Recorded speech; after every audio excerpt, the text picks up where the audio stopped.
minutes after the hour, radio stations across the state of Michigan, all the way from down in St. Joe, Benton Harbor, all the way up to the Mackinac Bridge and beyond. It's Michael Patrick Shields, Fox 47 Television in the Lansing and Jackson area in the AT&T studio. Michael Epp, I noticed there were nurses on the Capitol steps yesterday with red duct tapes over their mouths. And basically, they're saying that if the right to work would silence the voices of the workers. Your wife is a nurse, and I wonder if perhaps she got an idea to put duct tape over your mouth. Yes. I'm sure thought has occurred to her before. They helped her out on that. But yesterday it happened on the Capitol steps. And not funny, but it's funny. The Senate Democratic leader, Gretchen Whitmer, nice enough to join us. She's been getting lots of national attention, too, as this issue today. With what we heard from Jody Kaler, they're talking about 10,000. He's a union member. He thinks it'll be more like 50,000. Thank you for being available, Senator. Thank you, my friend. Well, what will you do today? Where will you be? I'll be at the Capitol. I'm on the radio all morning, and I go do CNN and Fox News and MSNBC at different times today because there is national attention, like you pointed out.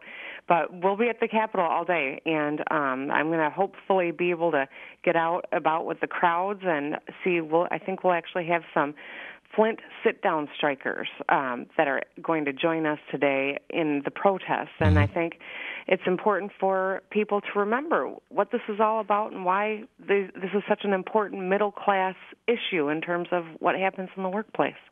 Mark Brewer was in the studio a couple minutes ago. He feels that the governor lied to everyone, that it wasn't true, that the right to work wasn't on his agenda, and now he's out in front of it. Would you go so far as to say that? Absolutely. They've been showing clips of him, exactly what he said earlier this year, saying this is not, right to work is not an issue we need to push in 2012. Last I checked, it's still 2012, and the governor now is the primary person pushing it. So, yeah, I think he did go back on his word. He lied to us. Does it bother you that there will be lots of schools having to close today because the teachers will be coming to the Capitol? Of course it bothers me. Absolutely. I'm a mom, but you know what? I also know that teachers didn't go into the field because it's lucrative. They went into the field because they love kids and they want to shape the minds of the future.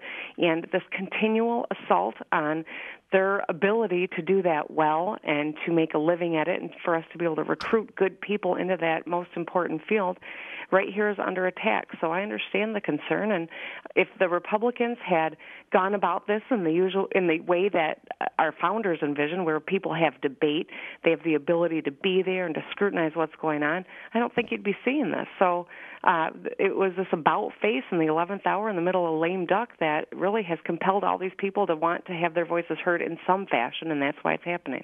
Last night, I guess on MSNBC, you said that this right-to-work bill was anti-woman. What did you mean by that? I'm talking about the Republican agenda. After this last election, we saw President Obama and Senator Stabenow overwhelmingly get reelected. They are pro-worker, pro-woman candidates, and the message my Republicans seem to have gotten was that their agenda isn't extreme enough. Right now, while they're moving these most divisive bills, they've got bills that give conscientious objection to healthcare workers and require a rider for someone to have insurance as they move the Blue Cross bills for an abortion. Now, I don't know how many people you think plan to get pregnant and have an abortion, but I'd be willing to wage 0%, and yet this is another divisive attack by the extremists on the Republican side to punish and demonize women, and I think it's deplorable. Do you think that, and we're kind of getting off the track, but that happens to me sometimes, that a woman knows before she gets pregnant whether the idea of abortion is on the table or not for her? You know what? There's a reason that we talk about abortion in the context of unplanned pregnancy. That's exactly what it is. And, for us to try to say these women who are already in vulnerable circumstances should have even greater hurdles and have to be required to buy a rider is just absolutely asinine. I don't understand where these, people are coming from. It defies reason, and it's just one more hurdle, one more effort to punish women. It sort of suggests, doesn't it, that a woman would use abortion as a form of birth control. That seems a bit far-fetched. Well, absolutely. I mean, it's ridiculous. The science doesn't bear out any of this. It doesn't bear out the fact that right to work is going to be good for the economy, and it doesn't bear out that, giving people a tax credit for having a fetus makes any sense either in today's day and age. This is the season of silliness.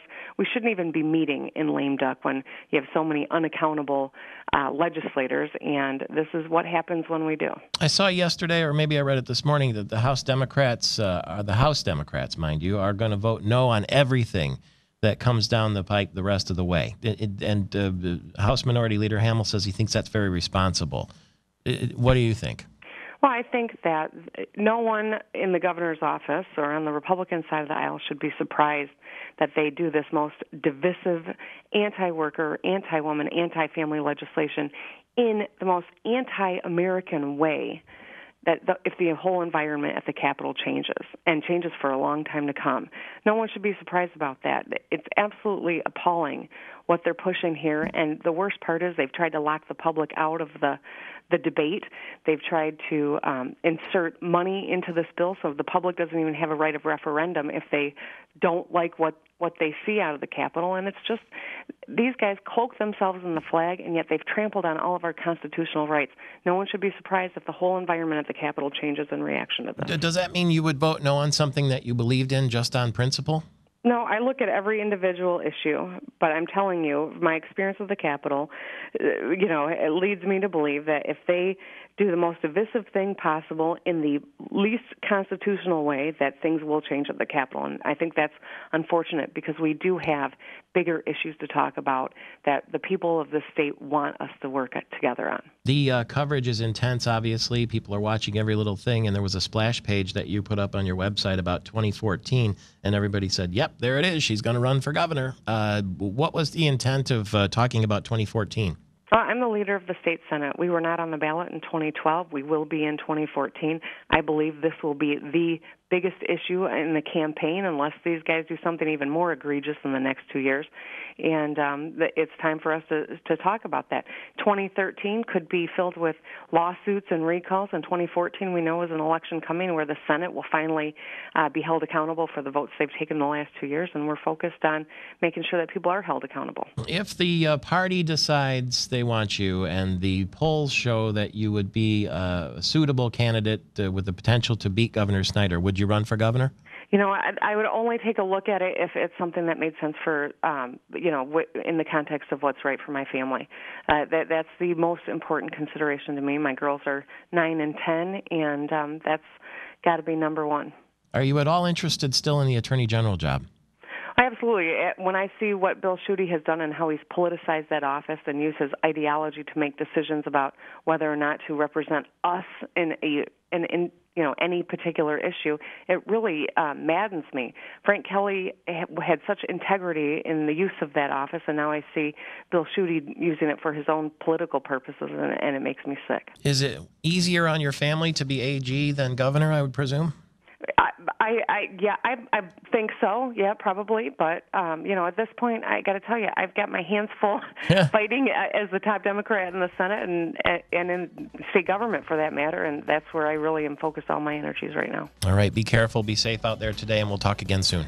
Thanks, MPS. Have a good one. Senate Democratic leader Gretchen Whitmer pulling 0 punches this morning. No question about that. It's Michael Patrick Shields back in a flash.